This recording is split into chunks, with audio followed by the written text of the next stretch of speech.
ওই মাশাআল্লাহ, আমি আমার জীবনে এতগুলো সোনা দানা আমি জীবনও দেখিনি।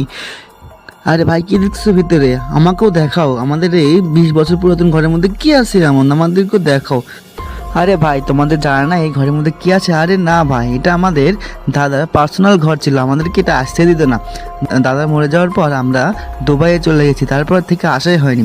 কিন্তু বাকি সব জমি জমা বিক্রি করে দিয়েছি, কিন্তু এটাই বাকি আছে, এটাই বেচে দিয়ে আমরা চলে যাব আবার। তাই ভাবলাম আমরা এটা বেচার আগে খুলে দেখবো এর ভিতরে কি আছে, কিছু দামি কিছু আছে নাকি। আরে না ভাই, কিছু নাই দামি।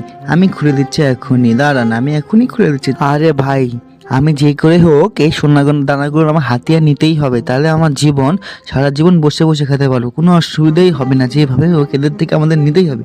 আরে খুলতেছি ভাই, খুলতেছি। আরে ভাই, অনেক পুরাতন তালা, খুলবে না এটা, অনেক চেষ্টা করলাম তো খুলতেইছে না। আরে এখানে খুলেও বা কি করবো? এর মধ্যে কি বা আছে? এর মধ্যে ময়লা আবর্জনা ছাড়া কিছুই নেই। আরে ভাই, এর মধ্যে কি আছে না আছে না দেখে আমরা বেচবো কেমন? তাও তো ঠিক, আমরা না দেখে বেচবো কেন?